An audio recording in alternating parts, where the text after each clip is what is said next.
समय में अपने बर्ताव को ठीक रखना चाहिए, अपने नियतों को ठीक रखना चाहिए, अपने हर एक मन मतलब को सोच विचार को सही रखना चाहिए, हर एक गड़बड़ी सोच विचार अपने प्रेम से हटाना चाहिए, मन को हर समय में तोड़ना चाहिए, हर समय में अपने जीवन को पवित्र जल में अगुवाई करना चाहिए, क्योंकि परमेश्वर पिता को हम प्रसन्न करने वाले व्यक्ति हैं। Praise the Lord. परमेश्वर के हाथ से रचे हुए आज हम एक उसका रचना है, उसका प्रतिमूर्ति है। आज हमारी जिंदगी ताकि बहुत खूबसूरत है, परमेश्वर ने बहुत सुंदर बनाया है। Praise the Lord.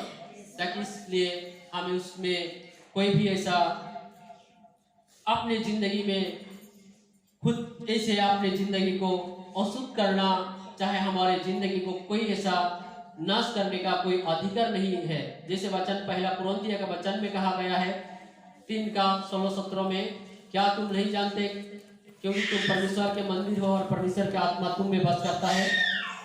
यदि कोई इस परमेश्वर के मंदिर को नाश करे तो मैं उसे नाश करूंगा। Praise the Lord. और परमेश्वर के मंदिर पवित्र है और तुम हो। Praise the Lord. आज तुम पवित्र लोग हो, आज तुम पवित्र लोग हो, ताकि इस दुनिया में आज परमेश्वर ने आप सबों को चुना है, इसलिए आप लोग पवित्र हो।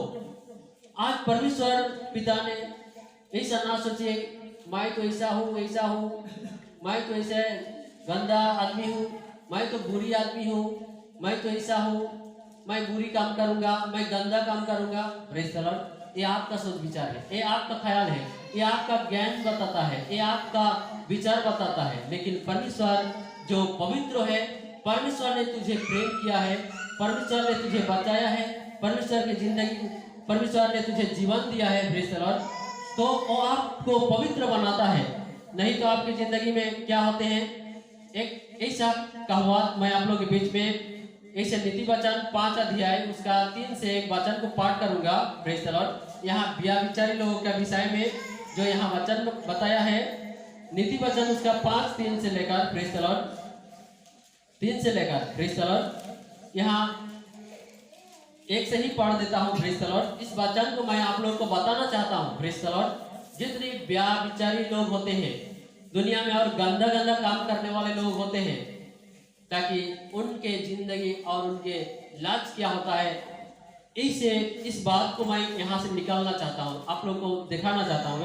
वचन बता रहा है, हे मेरे पुत्रों, मेरे बुद्धि की बातों को मेरे बातों पर ध्यान दे, मेरे समाज की ओर कान लगा, जिससे तेरा विवेक सुरक्षित बना रहे और तू ज्ञान और वचन को थामे रहे। क्योंकि प्राय स्त्री के ओंठों से मधु टपकता है और उसके बातें तेल की सी अधिक चिकनी होती है, परंतु इसका परिणाम नागदानों सा कड़वा और दोधारी तलवार सा पैना होता है। उसके पांव मृत्यु की ओर बढ़ते हैं और उनके पाग अधोलोक तक पहुंचता है। Praise the Lord. यहाँ वचन में कहा है जो व्यभिचारी लोग होते हैं, ताकि जो लोग ऐसे परस्त्री गमान, जितनी ही जो बुरे बुरे कर्मों करने वाले लोगों की जिंदगी किस प्रकार से होते हैं, उनके लाश कैसा होता है, ताकि मैं इस समय में उस टॉपिक को नहीं बता रहा हूँ, लेकिन मैं सिर्फ इससे एक एग्जाम्पल निकाल कर आप लोगों को, जो मैं आज के जो टॉपिक से आप लोगों के बीच में जो प्रभु देना चाहता है, इस बातों को आपको दिखाना चाहता हूँ, ताकि जो लोग ऐसा होते हैं जो बुराई के पीछे में चलता है, उनके जिंदगी क्या होते हैं, उनका मार्ग अधोलोक को पहुंचाता है, ताकि उनके आंख विनाश होता है, उनका मुंह से क्या होता है, नाक दाना का समान कड़वा निकलता है। Praise the Lord. जहर निकलता है।